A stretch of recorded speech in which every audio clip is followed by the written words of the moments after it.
በወርቅ መሶብ በድንግል ማርያም የተገኘ የሕይወት መና ንጉሥ የሚለው ቃል አስደነገጠው ሄሮድስን። ወርቅ፣ ዕጣን፣ ከርቤ ይዘው መጥተው ነበረ። በእውነቱ ይሄ የገና አባትና የገና ዛፍ የሚባለው ኢትዮጵያውያንን አይገልጽም፣ የኢትዮጵያን ባህል አይደለም።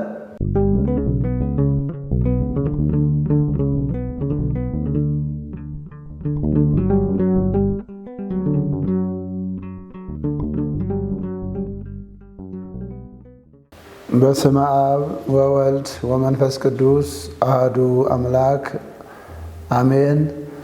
ክቡራን ሊቃውንተ ቤተ ክርስቲያን፣ አበው ካህናት፣ አኀው ዲያቆናት፣ ምእመናን ምእመናት በልዑል እግዚአብሔር ስም እንደምን ዋላችሁ? አሜን። አምላካችን ልዑል እግዚአብሔር ለዚህ ዕለትና ለዚህ ሰዓት ያደረሰን ስሙ የተመሰገነ ይሁን። እንኳን ለብርሃነ ልደቱ አደረሳችሁ። ከዚህ በመቀጠል ስለ ጌታችን ስለ መድኃኒታችን ስለ ኢየሱስ ክርስቶስ ልደት ወይም መወለድ እግዚአብሔር በፈቀደልን መጠን እንማማራለን። የትምህርታችን ርዕስ የሚሆነው በማቴዎስ ወንጌል ምዕራፍ 2 ከቁጥር 2 ላይ ያለውን ኃይለ ቃል መነሻ በማድረግ እንነጋገራለን ማለት ነው። ወበጽሑ ውስተ ኢየሩሳሌም እንዘ ይብሉ አይቲ ሀሎ ዘተወልደ ንጉሠ እስራኤል፣ የተወለደው የአይሁድ ንጉሥ ወዴት ነው እያሉ ኢየሩሳሌም ደረሱ የሚል ኃይለ ቃል ተጽፎ እናገኛለን። ይህንን ኃይለ ቃል የምናገኘው የማቴዎስ ወንጌል ምዕራፍ 2 ከቁጥር 2 ላይ ተጽፎ እናገኘዋለን።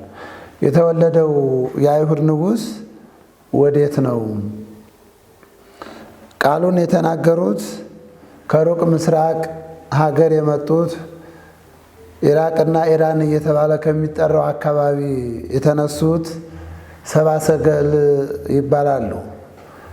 ሰብአ ሰገል ማለት የጥበብ ሰዎች፣ ጥበብ ያላቸው ሰዎች ማለት ነው። ጥበበኞች፣ ተመራማሪዎች፣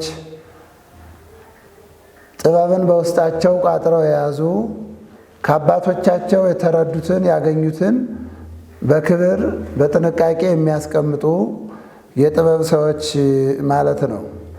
ስለዚህ ሰብአ ሰገል ናቸው። የተወለደው የአይሁድ ንጉሥ ወዴት ነው እያሉ ከሩቅ ምስራቅ ሀገር ተነስተው ወደ ቤተልሔም የመጡት። ሰብአ ሰገል ማለት እንደነገርኳችሁ የጥበብ ሰዎች ማለት ነው። ዠረደሽት የሚባል አባት ነበራቸው። ዠረደሽትም ማለት ተመራማሪ፣ ያየውን በደቂቃ ቀርጾ ስዕሎ ወይም እንደ ዘመኑ ካሜራማን በፎቶ አንስቶ የሚያስቀምጥ የሚያኖር ማለት ነው ዠረደሽት ማለት። ስለዚህ አባታቸው ዠረደሽት በቀትር ጊዜ 6 ሰዓት አካባቢ ማለት ነው ወንዝ አካባቢ ሆኖ ሲመራመር ምርምር በሚያደርግበት ወቅት ድንግል ማርያምን በሰሌዳ ኮከብ ተስላ ልጇን ታቅፋ አይቷታል። ሰሌዳ ኮከብ ድንግል ማርያም ከነ ልጇ ተስላ ልጇን ታቅፋ ምስለ ፍቁር ወልዳ በስዕሏ ላይ እንደምናየው ሁና ለዠረደሽት ለሰብአ ሰገል አባት ተገለጸችለት። ያን ጊዜ ጥበብን እግዚአብሔር የገለጸለት ሰው ስለነበረ ፈጥኖ ቀርጾ ስዕሎ አስቀመጠው ይላል መነሻ ታሪኩ። ማስቀመጥ ብቻ ሳይሆን እንዲህ አይነት ኮከብ ሲወጣ ባያችሁ ጊዜ እናቱ ልጇን ታቅፋ በኮከብ ሰሌዳ ተስሎ ባያችሁ ጊዜ ያን ጊዜ የአይሁድ ንጉሥ ክርስቶስ ይወለዳልና ሄዳችሁ እጅ መንሻውን፣ ከርቤውን፣ ዕጣኑን፣ ወርቁን ገብሩለት፣ ስጡት የሚል ትምህርት ከነመረጃው ሰጥቷቸው ነበረ። የሚደንቅ ሰው ነው።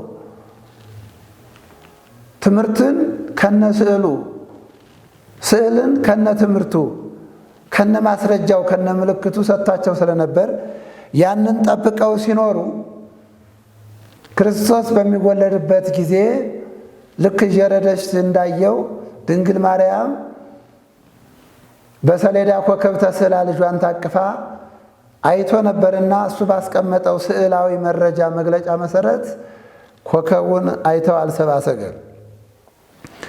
አባታችን ጀረደሽት የነገረን ነገር ደረሰ ሆነ፣ ስለዚህ መሄድ አለብን፣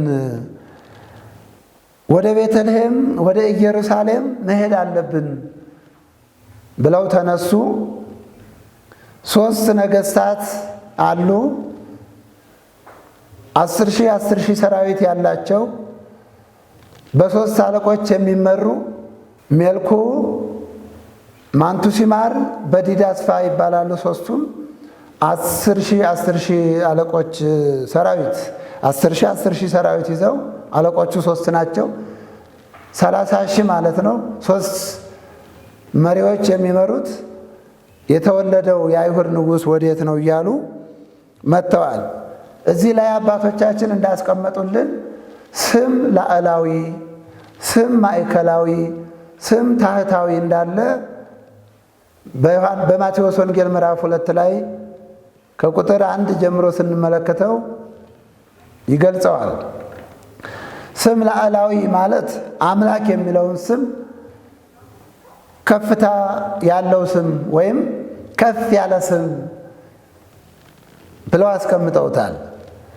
ንጉሥ የሚለውን ማዕከላዊ ስም ብለው አስቀምጠውታል። ሕፃን የሚለውን ስም ታህታዊ ስም፣ የሕፃናት መጠሪያ፣ የልጅ መጠሪያ እንደሆነ በዚህ በ3 መልኩ ስም ላዕላዊ፣ ስም ማዕከላዊ፣ ስም ታህታዊ ብለው ገልጸውታል። ለሰብአ ሰገል የተገለጸላቸው መካከለኛው ስም ነው። ከፍተኛው ስም የተወለደው የአይሁድ አምላክ ወዴት ነው እያሉ መጥተው ቢሆን ነገራቸው እንደ ተርታ ይታይባቸው ነው። እኒህ ሞኞች ተላሎች እንዴት አምላክ ይወለዳል ብለው አላዋቂዎች ኢጥሙቃን ወይም ደግሞ አሕዛባዊ አስተሳሰብ ያላቸው ሰዎች እንዴት አምላክ ይወለዳል ብለው ነገራቸውን እንደ ተርታ ያዩባቸው ነበረ። ሕፃንም በየት ተወለደ? የተወለደው የአይሁድ ሕፃን ብለው መጥተው ቢሆን በአእላፈ እስራኤል ከተማ በኢየሩሳሌም፣ በይሁዳ፣ በቤተልሔም ብዙ ሕፃናት ይሞታሉ፣ ብዙ ሕፃናት ይወለዳሉ። ማንኛው እንደሆነ እንዴት ይታወቃልና ሕፃን እያሉ ይጠይቃሉ ብለው ችላ እንዳይሏቸው፣ ነገራቸውን እንደ ተራ ነገር እንዳይቆጥሩባቸው መካከለኛ ስም ገልጾላቸው የተወለደው የአይሁድ ንጉሥ ወዴት ነው እያሉ ሰብአ ሰገል መጡ። 2 ዓመት ነው የተጓዙት። 2 ዓመት ነው የተጓዙት። ክርስቶስ እንደተወለደ ነው ኮከቡ የታያቸው። ተጉዘው 2 ዓመት በመጓዝ ኢየሩሳሌም ወይም ቤተልሔም ክርስቶስ ከተወለደበት ቦታ ደርሰዋል። ይህን ጉዞ ሲጓዙ ኮከቡ እየመራቸው፣ ኮከብ መርሆሙ ቤተልሔም አብጽሖሙ፣ ኮከብ እየመራቸው ቤተልሔም አደረሳቸው። የሚገርም እምነት ያላቸው ከአባቶቻቸው የተረዱትን ነገር አጠንክረው የያዙ ሰዎች ናቸው። ገደል ይጥለን ይሆን ባህር ያጠልቀን ይሆን ሳይሉ በሚመራቸው ኮከብ አማካኝነት፣ ኮከቡ ደግሞ የሚገርም በሰው አምሳል በቆመ በሲ የሚጓዝ የሚመራ፣ ከሰው ሲደርስ የሚሰወራቸው፣ ሰው ሳይኖር የሚመራቸው፣ ወደ ገደል እንዳይገቡ ባህር ውስጥ እንዳይጠልቁ አቅጣጫ የሚያሳያቸው መንገድ ጠራጊ ኮከብ፣ መሪ ኮከብ እንደነበረ ታሪኩ ያሳያል። ይህንንም የእግዚአብሔር መልአክ እንደሆነ በቅዱስ ዑራኤል ድርሳን ላይም እንደተጠቀሰው መንገድ መሪው ቅዱስ ዑራኤል እንደሆነ የእግዚአብሔር መልአክ እንደሆነ ያሳያል።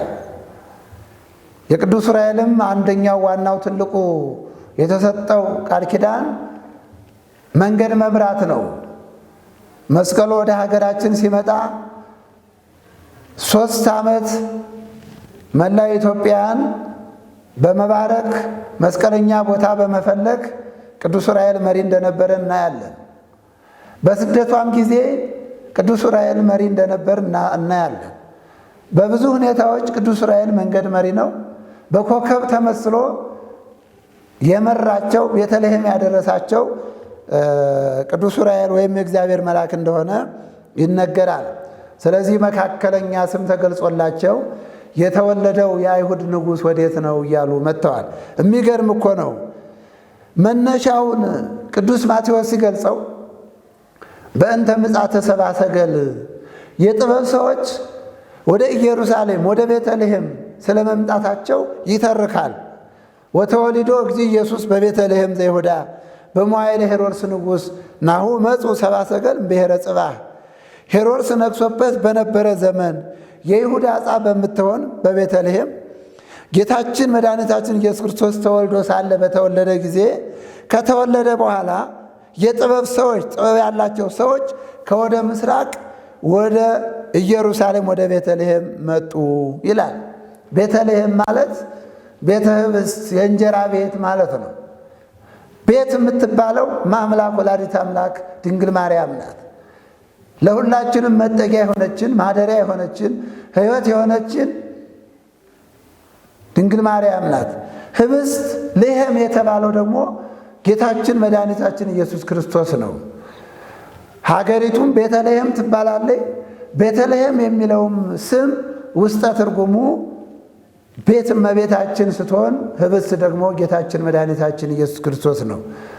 ኅብስተ ሕይወት ጌታን ያስገኘች ቤት፣ ኅብስተ ሕይወት ጌታ የተገኘባት ቤት፣ ሁሉም የጠገበባት የእንጀራ ቤት ቤተልሔም እመቤታችን ትባላለች።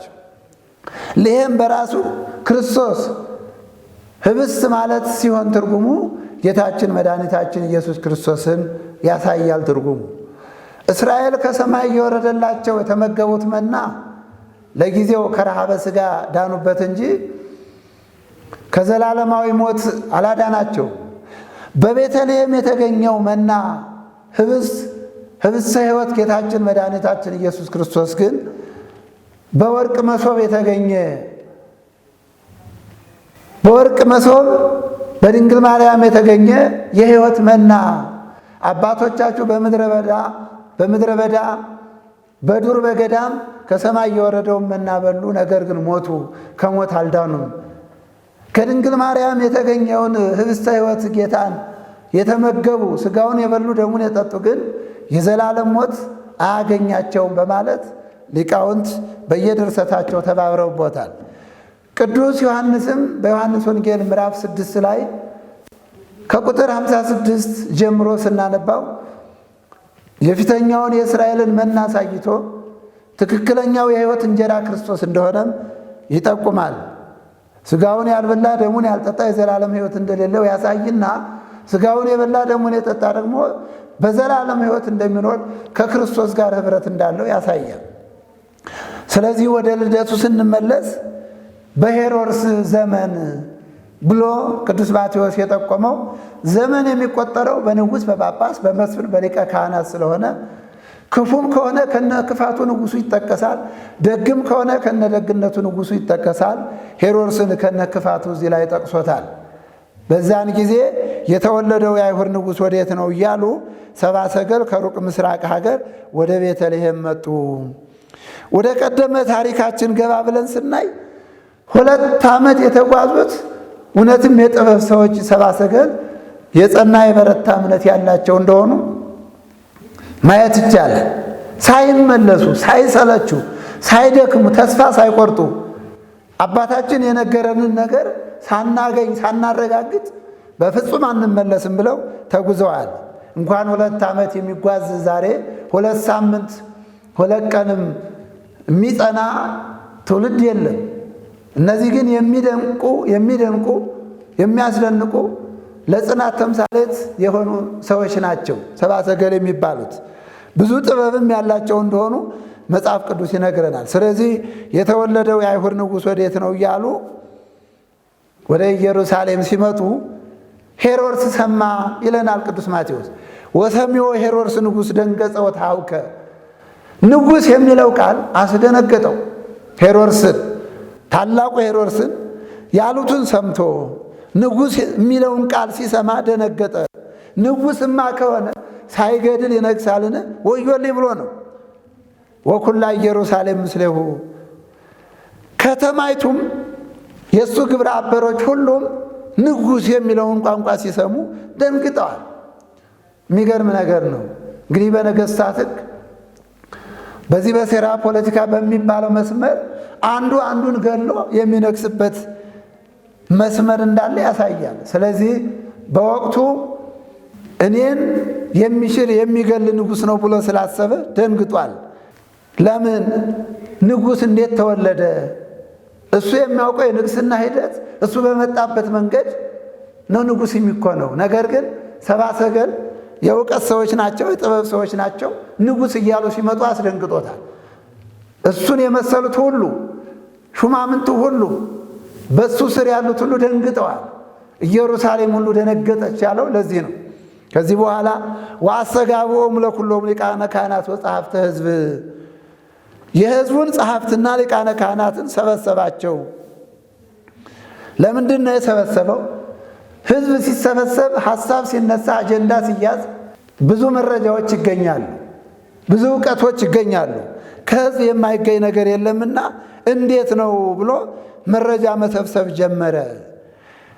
ከሩቅ ምስራቅ የመጡ ሰዎች የአይሁድ ንጉሥ ወዴት ተወለደ፣ በየት ተወለደ እያሉ መጥተዋል። የምታውቁት ነገር አለ ወይ? በትንቢት አለ ወይ? በብሉይ ኪዳን ተነግሯል ወይ? ይህንን ትንቢት ታውቃላችሁ የሚል ጥያቄ ጠየቀ፣ አጣራ። እነርሱም ብዙ ሊቃነ ካህናትና ጸሐፊዎች ስለነበሩ ወይቤልዎ በቤተልሔም ዘይሁዳ፣ እውነት ነው እነ ሚክያስ ትንቢት ተናግረዋል በቤተልሔም ክርስቶስ እንደሚወለድ። በሚክያስ ምዕራፍ 5 ቁጥር 2 ላይ ተነግሯል። በትንቢተ ኢሳይያስ ምዕራፍ 7 ቁጥር 14 ላይ ተነግሯል። ድንግል በድንግልና ጸንሳ በድንግልና እንደምትወልደው ንጉሥ እንደሚወለድ፣ የሰላም አለቃ እንደሆነ፣ አለቅነት በጫንቃው ላይ ስልጣን የገንዘቡ እንደሆነ፣ የባህሪ ገንዘቡ እንደሆነ ተነግሯል ብለው በብሉይ ኪዳን ያነበቡትን የሰሙትን ነገሩት። ከዚህ በኋላ ከአካባቢው የመረጃ ሰዎች ካጣራ በኋላ ሄሮድስ ወምዝ ጸወሙ ሄሮድስ ለሰብአ ሰገል ጽሚተ፣ ሰብአ ሰገልን እንደገና በቆይታ ጠራቸው። ካህናትን ጠይቆ በአዳራሽ አስወጥቶ ሰብአ ሰገልን በእልፍኝ ጠራቸው። አሁን ከእኛ ጠይቆ ይነግራቸዋል እንዳይሉት ከሁሉም መረጃ ለማግኘት በዚህ መሰረት ኮከቡ የታየበትን ቀን ዘመኑን እንዴት እንደሆነ 2 ዓመት ሆኖታል ብለው ነገሩት።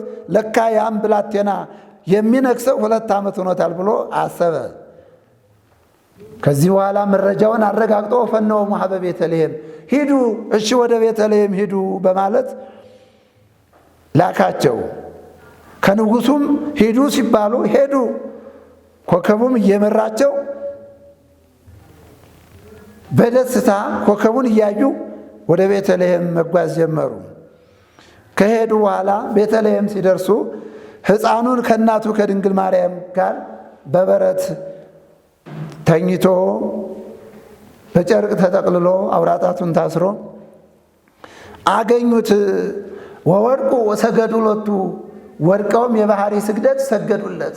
ለአምላክ የሚገባ ወርቅ፣ ዕጣን፣ ከርቤ ይዘው መጥተው ነበረ። የገና ስጦታ የሚባለው ነገር ከዚህ ጋር ይያያዛል። ከሰብአ ሰገል ጋር የገና ስጦታ፣ የስዕል ስጦታ አለ፣ ልዩ ልዩ የመጽሐፍ ስጦታ አለ። መንፈሳዊ ስጦታዎች፣ የሚነበቡ መጽሐፍት በስጦታ መልክ ሊሰጡ ይችላሉ። የሚያያዘው ግን ከሰብአ ሰገል ወርቅ፣ ዕጣን፣ ከርቤ ጋር ነው። ዕጣን ያመጡት አምላክ ነውና እንደ አምላክነቱ ዕጣን የሚቀርበው ለአምላክ ብቻ ስለሆነ ቀድሞ ዕጣን የምንገብርላቸው ጣዖታት ጥንቱን ፍጡራን ናቸው፣ ኋላ ግን ኃላፊያን ናቸው። አንተ ግን ጥንቱንም ያልተፈጠርክ ኋላም የማታልፍ ነህ፣ የባህሪ አምላክ ነህ ሲሉ አምጽኡ ዕጣነ ከመ አምላክ ውእቱ፣ አምላክ እንደሆነ ለማጠየቅ አምላክ ነው ብለው ዕጣን አመጡለት። ቅዱስ ኤፍሬም ገልጾታል። ወርቀ እስመ ንጉሥ ውእቱ፣ ንጉሥ ነውና ንጉሥ እንደሆነ ለማጠየቅ ንጉሠ ሰማያት ወምድር ነውና ወርቅ ገበሩለት፣ አመጡለት። ወከርቤ ዘይትወሀብ ለሞቱ፣ የሞቱ አምሳል መርገፍ የሚሆን ከርቤንም አመጡለት። ምን ማለት ነው? ከርቤ የተሰበረውን ይጠግናል፣ የተለያየውን አንድ ያደርጋል። አንተም ከማኅበረ መላእክት የተለየ አዳምን ወደ ቀደመ ማንነቱ ትመልሰዋለህ፣ ወደ ማኅበረ መላእክት ትመልሰዋለህ። ልጅነቱን አንተ ነህ የመለስክለት። ያጣውን ልጅነት ከገነት የተባረረውን አዳም መልሰው ወደ ገነት ትመልሰዋለህ። የተሰበረውን የሰው ልጅ ጠጋኝ ነህ ሲሉ የሞቱ ምሳሌ የሚሆኑ በሞቱ ነው ዓለምን ያዳነውና ከርቤን አመጡለት፣ ወርቅ፣ ዕጣን፣ ከርቤ ገብረውለታል ብሎ ቅዱስ ያሬድ ሊቃውንት ሁሉ ተባብረውበታል። ይህን ወርቅ ሥላሴ ለመላእክት መላእክት ደግሞ ለአዳም እንደሰጡት የሚያሳይ ታሪክ አለ። አዳም ደግሞ ለሔዋን እነሆ ማጫሽ ብሎ እንደሰጣት ወርቁ ከሥላሴ የተገኘ እንደሆነ የባሕርይ አባቱን የአብ ገንዘብ መልሶ የባሕርይ ልጁ ክርስቶስ እንደተቀበለው የሚያሳይ ነገር አለ። ስለዚህ ከዚህ የምንረዳው በዚህ በገና በዓል ወይም በልደተ ክርስቶስ በዓል መንፈሳዊ ስጦታዎችን መሰጣጠት ወይም መስጠት እንዳለ የምናየው ነገር አለ። ሰው በቻለው መጠን ለተራቡት ማብላት፣ ለተራቆቱት ማልበስ እንደሚገባም ከሰብአ ሰገል መንፈሳዊ ስጦታ የምናየው ነገር አለና ሰብአ ሰገል የሚያስተምሩን ብዙ ነገር አለ። እንደገና ያንን በሰሌዳ ኮከብ ተስሎ ተቀርጾ የተገኘውን ስዕል አክብረው ይዘው መኖራቸው። ስዕል የማይንቀሳቀስ ሕያው ነገር ነው። ሰው ደግሞ ተንቀሳቃሽ ሟች ነው። ከስዕል ሰው 75% ይማራል ከስዕል። በዚህ መሰረት ነው በስዕላዊ መግለጫ አምላካቸው መድኃኒታቸው ኢየሱስ ክርስቶስን ሊረዱ ሊያውቁ ችለዋል። ወርቅ ጽሩይ ነው፣ አንተም ጽሩየ ባሕሪ ነህ። ዕጣን ምዑዝ ነው፣ አንተ ምዑዘ ባሕሪ ነህ።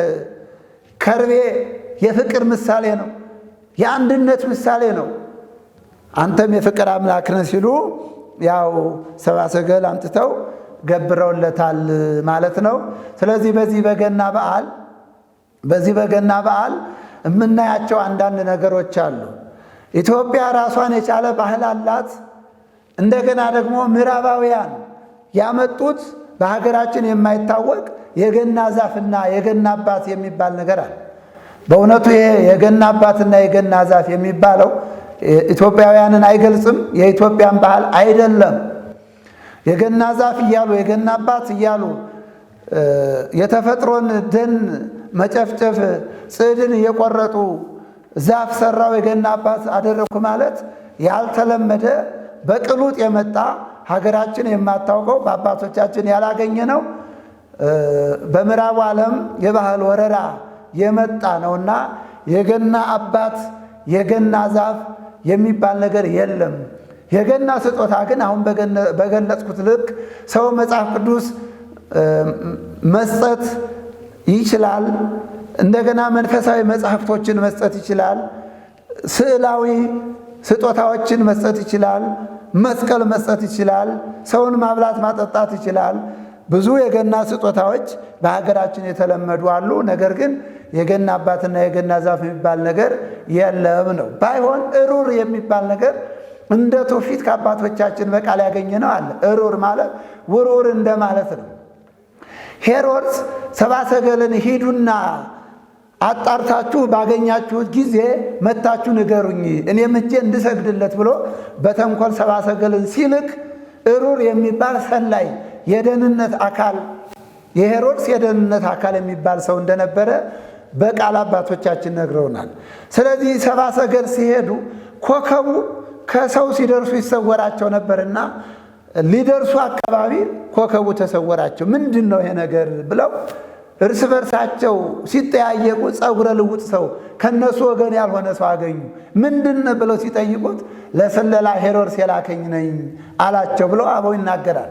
ከዚህ በኋላ ያን ሰው አንገቱን ቆርጠው በሰይፍ በቆላፋ በትር ዱላ ነገር ልክ ዛሬ በሀገራችን በገና ጨዋታ ጊዜ እንደሚታየው እሩር ወይም ጥንግ ከአንገቱ በላይ ያለውን በገና መልክ በእሩር መልክ ተጫውተው ስለነበረ እሩር የሚባለው የገና ጨዋታው ከዛ ጋር ተያያዥነት እንዳለው የሚያሳይ ትውፊት አለ። ከዛ ውጭ ግን ያልተለመዱ ባህሎችን ከውጭ የምናመጣቸው ነገር ሊኖር አይገባም። የገና ዛፍና የገና አባት የሚባል ነገር የለም ነው። ስለዚህ ከውጭ የሚመጡት ብዙ ቱሪስቶች የኢትዮጵያን ባህል አለባበስ ልዩ ልዩ መንፈሳዊ መገለጫዎች ሊያው ነው እንጂ የሚመጡት የእነሱን ባህል መልሰን ልናሳይ አይገባም ነው የምለው። ስለዚህ ወርቁ፣ ዕጣኑ፣ ከርቤው ብዙ ትርጉም እንዳለ ሆኖ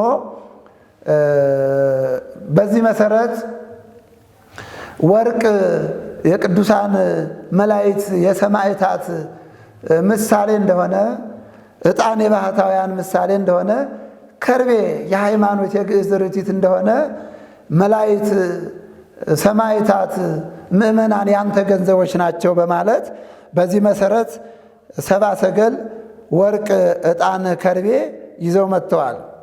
እንግዲህ 2 ዓመት ተጉዘው ሰብአ ሰገል ሄሮድስ በእኔ በኩል ተመለሱ ብሏቸው ነበረ። አልተመለሱም በሱ በኩል። ለምን? የተንኮል መሆኑን የሽንገላ መሆኑን አረጋግጠዋል። 2 ዓመት በኮከብ እየተመሩ የመጡት ሰብአ ሰገል በሄሮድስ በኩል አልተመለሱም። ለምን ቢባል ሃይማኖት እንዲሰፋ ነው። በመጡበት ቢመለሱ ሃይማኖት ይጸናል እንጂ አይሰፋም። ባልመጡበት ቢመለሱ ግን ያልሰማው እየሰማ ንጉሥ እያሉ መጥተው አምላክ እያሉ ሂደዋል። አይቴ ሃሎ ወየት ነው ያለው ወዴት ነው እያሉ መጥተው አገኘ ነው እያሉ ተመልሰዋል። የሚገርመው ነገር በረከተ ልደቱን እግዚአብሔር አሳትፏቸዋል። እመቤታችን የገብስ ስንቅ ሰጥታ ሰደደቻቸው። 2 ዓመት የተጓዙት በ40 ቀን ወደ ሀገራቸው ገቡ ይላል። እንግዲህ ሲጠቀለል ወይም ደግሞ በድምሩ ሲታይ ኢየሱስ ክርስቶስ ለምን ተወለደ ቢባል የአዳምን የዕዳ በደል ፍጡራን ሊከፍለው ስላልቻለ፣ ማንም ሊከፍለው ስለማይችል የአዳምን ዕዳ ለመክፈል ክርስቶስ ሰው ሆኗል። ከድንግል ማርያም ከስጋዋ ስጋ ከነፍሷ ነፍስ ነስቶ ተወልዷል። ወልደ አብ ወልደ ማርያም በተዋህዶ ከበረ የምንለው ይህ ነው። በሰማይ እናት የለውም፣ በምድር ደግሞ አባት የለውም። ከአብ ያለ ድካም ተወልዷል፣ ከድንግል ማርያም ደግሞ ያለ ሕማም ተወልዷል። 2 ልደት የምንለው ቀዳማዊ ልደቱ ከአብ፣ ዳህራዊ ልደቱ ከድንግል ማርያም እንደሆነ አባቶቻችን በሃይማኖት አበው አስቀምጠውልናል። ስለዚህ የኢየሱስ ክርስቶስ 2ቱ ልደታት የሚባሉት ከአብ ያለ እናት የተወለደውና ከድንግል ማርያም ያለ አባት የተወለደው ረቂቅ ልደት ነው። የሚገርመው ነገር ቀዳማዊ ልደቱ የረቀቀ እንደሆነ ሁሉ ዳግማዊ ልደቱም ከድንግል ማርያም የተወለደው ልደት ቀዳማዊ ልደቱን የሚገልጽ ረቂቅ ልደት ነው። ምክንያቱም በሕቱም ድንግልና መወለድ በሕዝቅኤል 44 ላይ እንደተገለጸው ሕዝቅኤል እንደተመለከተው በምስራቅ በኩል አንዲት አዳራሽ አየው። ቀይ ጎልማሳ ሳይከፍት ገብቶ ሳይከፍት ወጣ። አዳራሿን በጽኑ መቆለፊያ ተቆልፋ ነበር ብሎ ነቢዩ ሕዝቅኤል ገልጾታል። ቁልፍ ያለው ማኅተመ ድንግልናዋን ነው። ቀይ ጎልማሳ ያለው ጌታችን መድኃኒታችን ኢየሱስ ክርስቶስን ነው። ስለዚህ ከኃያላን ከኪሩቤል ከሱራፌል ጌታ በቀር ወደዛች አዳራሽ የገባ የለም። ቀይ ጎልማሳ የተባለው የሰውን ሥጋ የተዋሃደው ኢየሱስ ክርስቶስ እርሱ ብቻ እንደተቆለፈች ገብቶ እንደተቆለፈች ወጣ ያለው በሕቱም ድንግልና ተጸንሶ በሕቱም ድንግልና መወለዱን ሲያስረዳ ነው። እንግዲህ ይህን ልደትን አባቶቻችን ሲገልጡት አንድ ባህታዊ በቋራ ቆላ በኩል ሚዳቋ እየዘለለች ስታመሰግን አይቷል ክርስቶስ በተወለደ ጊዜ ብለው በትርጓሜ ያስቀምጠዋል። ምን እያለች? ዮም ተወልደ መድኃኔ ዓለም፣ ዮም ተወልደ ቤዛ ኩሉ ዓለም፣ ዮም ተወልደ ከሳቴ ብርሃን እያለች ሚዳቋ። እንግዲህ በሰው ልሳን እግዚአብሔር በተአምር የሚያናግራቸው ፍጥረታት አሉ። እንደ በለዓም አህያ፣ እንደ ቢታንያ ድንጋይ። ስለዚህ በቋራ ቆላ በኩል አንድ ባህታዊ ቋርፍ እየማሰ ምግቡን እየፈለገ ሚዳቋይቱ እየዘለለች ዛሬ ክርስቶስ ተወለደ፣ ዛሬ መድኃኔ ዓለም ተወለደ፣ ዛሬ የዓለም ብርሃን ተወለደ ስትል አየና ለካ ቅዱስ ኤፍሬም በሰኞ ውዳሴ ማርያም መጨረሻ ላይ ወኩሉ ፍጥረት ተፈስሐ በምጽአትከ፣ ወደዚህ ዓለም በመምጣት በመወለድ ሰው በመሆን ፍጥረት ሁሉ ደስ አለው ያለው ቅዱስ ኤፍሬም ይህንን ነው ብሎ እንዳደነቀ ይገልጻል። ስለዚህ የክርስቶስ ልደት መላእክትንም ሰዎችንም ያስደሰተ፣ ሰውና መላእክት አንድ ሆነው ያመሰገኑበት፣ እረኞች ከመላእክት ጋር መላእክት ከእረኞች ጋር አንድ ሆነው ያመሰገኑበት ዕለት ነው። ዮም መላእክት ወሰብ አሐደ መሬተ ኮኑ ከመ ይሰብሕዎ ለክርስቶስ በቃለ አሜን። ሰውና መላእክት በአንድ ቋንቋ ቅዱስ ቅዱስ ቅዱስ እያሉ በጣዕም ላይ ጣዕም፣ በጸጋ ላይ ጸጋ፣ በክብር ላይ ክብር ተጨምሮላቸው ሰውና መላእክት አንድ ሆነው አመሰገኑ በቤተልሔም ብሎ ሊቁ ገልጾታል። እንግዲህ ያቺ ቤተልሔም ክርስቶስ ሲወለድ ዙሪያዋን በእሳት አጥር እንደታጠረች፣ በእሳት ቅጥር እንደተቀጠረች ያሳያል። ምክንያቱም ንጉሥ ክርስቶስ ስለተወለደ ዙሪያዋን መላእክት ከሰው ልጆች ጋር ሆነው እረኞች ከመላእክት ጋር ሆነው ስብሐት ለእግዚአብሔር በሰማያት እያሉ አምላክ ለሆነ ለሥጋ በሰማይ ምስጋና ተገባው እያሉ ወሰላም በምድር ስምረቱ ለሰብ ሰው ለሆነ ለአምላክ በምድር ምስጋና ተገባው እያሉ አምላክ ሰው ሆነ ሰው አምላክ ሆነ የሚለውን ቋንቋ ሰውና መላእክት አንድ ሆነው ገልጸውታል፣ አመስግነዋል። ክርስቶስ ሰውም ከመሆኑ አስቀድሞ የአዳም ልጅነት ተቋርጦ መስመሩ ድልድዩ ተሰብሮ ስለነበረ መላእክት ሰው የጸለየውን ጸሎት ወደ እግዚአብሔር አያቀርቡም አያሳርጉም ነበረ። የእግዚአብሔርን ምሕረት ቸርነት ወደ ሰው አያመጡም ነበረ። ክርስቶስ በተወለደ ጊዜ ግን የጥሉ ግድግዳ ፈርሶ ሰውና መላእክት አንድ ሆነው ስብሐት ለእግዚአብሔር በሰማያት እያሉ አመስግነዋል። ስለዚህ ልደቱ የፍቅር ምሳሌ ነው። ልደቱ የፍቅር የአንድነት የህብረት ተምሳሌት ነውና ሁሉም ሰው አንድ በመሆን በሰላም በፍቅር ልደቱን ሊያከብር ይገባል። በረከተ ልደቱን ጸጋ ልደቱን ለሁላችንም ያድለን። ሰብአ ሰገል ልደቱን እንዳከበሩ አምላክነቱን እንደተረዱ አንድነቱን ሦስትነቱን እንዳወቁ ሁሉ እኛም የባሕርይ አምላክ ክርስቶስ ሰውን ለማዳን መወለዱን አምላክ መሆኑን አውቀን የተወለደው መወለድ ትሕትናውን የሚገልጽ ሰውን ለማዳን ያደረገው ትልቅ ጥበብ እንደሆነ ዓለምን ከፈጠረበት ጥበቡ ሰውን ያዳነበት ጥበቡ እንደሚበልጥ አውቀን ተረድተን ልደቱን በሰላምና በፍቅር እንድናከብር አምላከ ቅዱሳን እግዚአብሔር ሁላችንም ይርዳል።